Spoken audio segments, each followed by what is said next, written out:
Olá galera, a gente vai dar aula sobre computação quântica, nós estamos no TAC 2025.1. Eu sou o Caio, ele é o Matheus e o outro é o Giagostini. A gente vai apresentar nesta aula o início da computação quântica, sua linha temporal e trajetória, o que é a computação quântica em si, com exemplos de qubits, o que é um computador quântico e como ele funciona e seus principais conceitos. Vamos apresentar os desafios que ela sofreu e sofre, algumas de suas aplicações, as empresas que aplicam elas, e o futuro, o que aguarda a computação quântica no decorrer do tempo. Vamos iniciar, falando do que é a computação quântica, como ela começou. No início da computação quântica, ela não existia, porque não começou que era computação.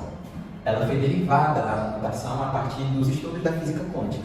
Mas como assim? Entenderam que o problema de se só ter um ou outro podia ser resolvido com alguma outra mecânica, como a física quântica, que é o estudo que prova que infinitas possibilidades podem acontecer, e independente se vai acontecer ou não, elas têm a possibilidade.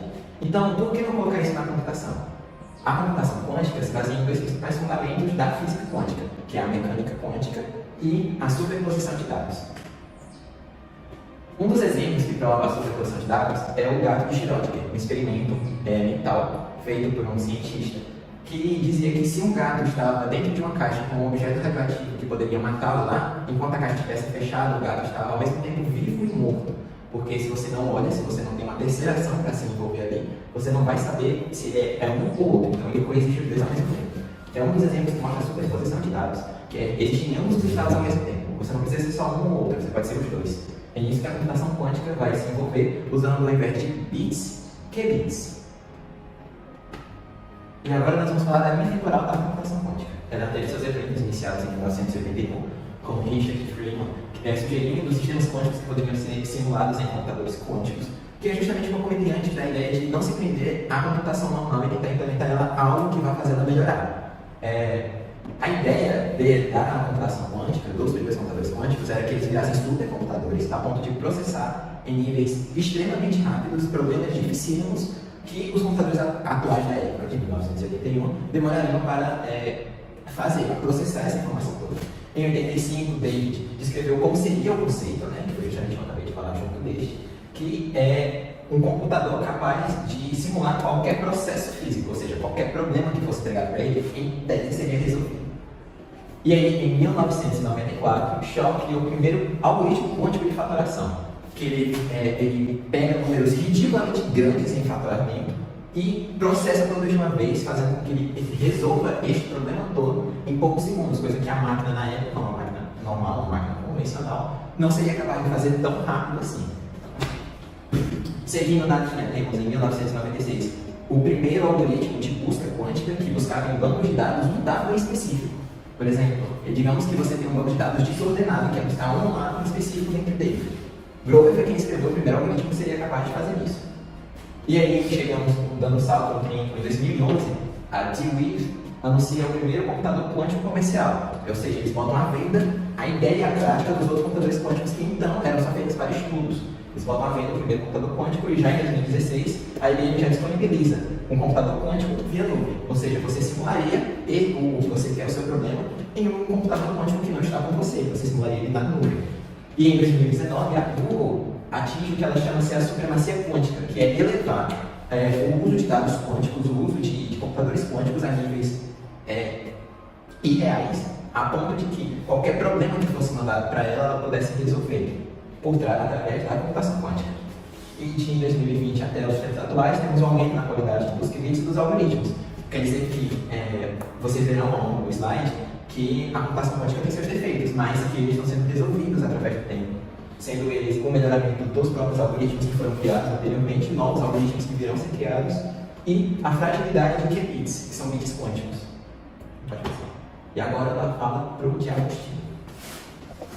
Fala galera! Bom, vou explicar sobre a parte da computação quântica, que creio que o melhor jeito de explicar isso é com um exemplo da moeda. Começa aqui. Digamos que 100% das moedas tem cara ou coroa. E tipo, se você pega uma moeda e coloca ela em cima de uma superfície plana, ela vai ter uma face para cima e uma para baixo. Finjamos que isso aqui é tipo um bit. Ou ele vai ser 0, ou ele vai ser 1. Já na computação quântica é totalmente diferente. É como se tivesse uma moeda e ela estivesse girando, e impossível de pará-la. Ou seja, essa moeda vai ser um bit, ela pode ser 0, ou pode ser um, ou pode ser os dois ao mesmo tempo. Aí vocês perguntar, mas o que eu tenho a ver com isso? Bom, a computação quântica, ela traz o conceito de facilitar muito a sua vida, de maneira que, suponhamos que tenha milhões de chaves, e um computador clássico, convencional, ele tenha que testar uma por uma até achar a chave certa. Isso demoraria muito tempo. Já a computação quântica não, um computador quântico no caso. Ele pegaria e, com a superposição dele, como o nosso amigo Caio falou, ele basicamente faz todos os testes ao mesmo tempo até encontrar a chave certa. Isso é questão de estalar de dedos. É claro que isso, de certa forma, melhora a vida das pessoas significativamente, tanto na área da medicina, na física, na química. E só que tem um lado ruim, sempre tem. Porque, dependendo de quais pessoas vão usar, tem os desafios, por exemplo, que eu vou falar mais lá na frente. Que alguns desses desafios são as mais intenções da galera que usa a computação quântica, que é invadir sistemas de defesa, da infraestrutura pública também, e de modo geral. Isso é a consequência terrível ao usar um computador quântico, porque se isso depender do futuro, e se tiver qualquer pessoa tiver no seu computador quântico, é um certo perigo. Não vou estender sobre os assuntos de outros perigos, é claro, porque você já entendeu o quão assombroso é. Disso eu tenho certeza. Bom, agora falar dos conceitos da computação quântica, que um deles é o qubit, que é um bit, só que um bit muito mais sofisticado que o bit comum, que, como eu falei antes, pode ser 0, pode ser 1, pode ser os dois ao mesmo tempo, que vem no caso da superposição, que é a capacidade de um bit estar em múltiplos estados ao mesmo tempo. Também temos o emaranhamento, que dois bits ficam conectados de tal forma que o estado afeta diretamente um do lado do outro à mesma distância, que nesse caso ele vai fazer uma interferência, não importa a distância, mas ele vai estar interferindo um com o outro. Já a interferência, que foi basicamente o que eu falei agora, vai ser a técnica usada para aumentar a probabilidade de se obter a resposta correta em um cálculo quântico. E agora, como funciona um computador quântico? Bom, tem os principais componentes. É óbvio, tem que ter um qubit físico. Tem portas quânticas que são muito mais sofisticadas que as clássicas, muito mais. E a medida e a temperatura, que a temperatura tem que estar em torno de menos de 273 graus. Não é pouca coisa não. Agora eu vou falar sobre qubits versus bits. Tá passagem. Que basicamente um bit é totalmente o oposto do que é um qubit. Um qubit ele pode ser 1, pode ser 0, pode ser os dois ao mesmo tempo. Já o bit ele se limita muito a ser ou 0 ou 1. E deixa eu ver aqui. Vou aparecer a tabela, né? Bom, aqui tem a diferença gritante do que é um qubit e o que é um bit clássico. Temos a batalha sequencial, independente, 0 ou 1 e é binário. Já o qubit, ele é quântico, é claro, óbvio. Ele é paralelo, porque pode ter vários estados ao mesmo tempo. Pode estar emaranhado com outros qubits, 0 ou 1, ou ambos ao mesmo tempo, na superposição. E ele é vetorial, que é a parte da probabilidade. Agora eu falarei dos desafios que a computação quântica traz atualmente, pelo que podemos ver. Bom, de começo de conversa, a computação quântica basicamente tem um alto custo e é limitado o uso dela, porque grandes empresas assim podem usar elas atualmente, tipo Microsoft, Google, mas não vou entender muito porque o próximo cara que vem para cá ele fala, nosso querido Matheus.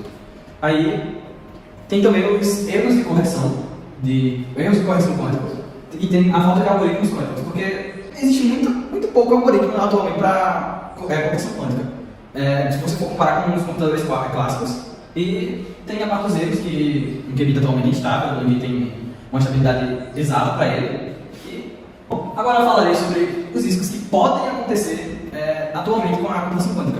Que um deles, que é o risco de algoritmos quânticos, como o G-SHOCK, que é um algoritmo muito pesado, acho que é o único exemplo que eu conheço de algoritmo pesado quântico, que é a capacidade dele de quebrar métodos de criptografia clássicos amplamente usados hoje, como o RSA.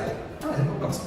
E também pode ocorrer que esses dados, esses algoritmos, eles podem guardar, depois de captura, eles podem guardar para si, para convenientemente usados no futuro. E um exemplo é que vamos supor que temos 1000 linhas de código aqui, clássica, eles levariam em torno de 5 a 10 minutos para pegar. Não é um exemplo claro, mas só para ter uma noção. Já vamos ter 1 milhão de linhas de código quântico, e eles vão poder fazer isso, pegar esses códigos, essas linhas de código, e capturá-las para si, tipo a ficção, e em muito pouco tempo. Eles vão capturar o quê? Muita coisa em muito pouco tempo. E o problema é que, atualmente, com o computador trabalhando muito, com muita coisa para ele decifrar lá e acessar, ele vai ficar com a cabeça quente. Como dizem por aí. Ele não vai conseguir pensar direito. Ele vai ter curto-circuito. Não curto-circuito assim, mas ele pode chegar a ter. E outra coisa também é que dessa criptografia, isso vai significar o quê? Que no futuro, dados protegidos atualmente poderão ser decifrados rapidamente por computadores quânticos, colocando em risco tanto informações sigilosas, dados bancários e dados governamentais também, que a galera guarda aí em asset chaves. E agora eu passo para o nosso querido amigo Matheus. Então, como podemos aplicar a computação quântica nos dias de hoje? Como vocês já devem imaginar, que existem empresas investindo pesado nesse mercado de hoje, né? Embora esteja em fase experimental, o avanço tecnológico hoje está sendo muito rápido, coisa muito grande. E essas empresas focam muito em quê? Porque a computação quântica é muito boa em fazer algo específico, algo que ela tem um foco, um objetivo, ela vai desenvolver assim. Então essas empresas focam em quê? Como simulações químicas, financeiras para bancos, gerenciamento de dados que são muito sensíveis, otimização industrial, pesquisas acadêmicas, e também essas empresas vão acabar oferecendo muitos desses serviços para o público que você está sentado dentro da sua casa no seu computador normal, né? E as empresas que atuam hoje são como a Google, com sua equipe quanto o IA, a IBM quanto, que oferece computadores na nuvem para você poder utilizar, é só entrar no site deles, lá, fazer o cadastro, você pode usar gratuitamente até, tem planos pagos, você pode usar. Microsoft, Intel e até mesmo empresas brasileiras como a Gold Split e a Ventus. E com isso, já dá para perceber que a computação quântica tem um futuro muito promissor, porque atualmente a empresa Google ela acabou de desenvolver o Willow, um chip quântico que foi capaz de realizar em 5 minutos cálculos que um supercomputador atual hoje, segundo cientistas, levariam 10 centilhões de anos para ser concluído. Uma aplicação de um algoritmo, né, quântico. Pense comigo. Você tem lá sua lista com 1 milhão de nomes. O que um computador normal vai fazer? Ele vai analisar o primeiro nome, é o nome correto?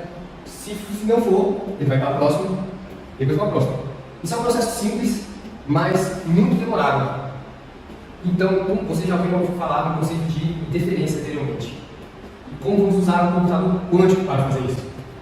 Ele vai pegar os 1 milhão de nomes e vai chutar um na web. Então, ele teria uma chance em 1 milhão de acertar. E isso seria um processo também demorado. Mas aí que entra a interferência. Por quê? Nós iremos somar as ondas mais baixas e anular essas ondas para deixar o nome que eu quero procurar com uma frequência maior dessa onda. Então, o que aconteceria? Você, no caso, teria não mais 1 milhão de nomes, e sim apenas 1000. Mas, poxa, são muitos nomes ainda, né? Mas, pense comigo, você teria assim, uma média de 500 tentativas para acertar. Enquanto anteriormente, no computador clássico, você teria o quê? 1 milhão de nomes para olhar. Isso levaria muito tempo. E com isso, podemos esperar que ela seja utilizada em áreas como criptografia, para aumentar a segurança de dados sensíveis dos bancos, essas coisas, para simulações químicas. O que ela vai fazer? Vai buscar qual o melhor medicamento para que melhor se adapte, melhor funcione dentro das moléculas do nosso corpo, que são milhares. E como também problemas de minimização. Isso são comuns hoje, como o quê? Um arrasto do ar em um carro de corrida, ou um entregador que deve fazer dezenas de entregas na viagem, e até mesmo diminuir riscos de compras na bolsa de valores do seu investimento. E se esse for mesmo o caminho da computação quântica, isso vai mudar muito. Bem, aqui estou novamente, né? E vamos falar sobre a conclusão, dar um breve resumo do que aconteceu ao longo da nossa aula. Que os principais pontos foram que conhecemos o início da computação quântica, como ela se fundamentou, o que ela trabalhou, sua linha temporal, onde foram seus principais marcos e a vida da hoje em dia. Vimos sobre o que é realmente a computação quântica, sendo a diferença entre bits e qubits, vimos como funciona o computador quântico, riscos e desafios da computação quântica, sendo os ataques quânticos ou não. Vimos as aplicações dela, onde ela pode ser aplicada, como pode melhorar as coisas, vimos empresas que já trabalham nisso e vimos como ela tem que desenvolver no futuro. Então, eu espero que tenham gostado da nossa aula. Pode vir os seus perguntas. E é isso, gente. Muito obrigado pela atenção. Até a próxima.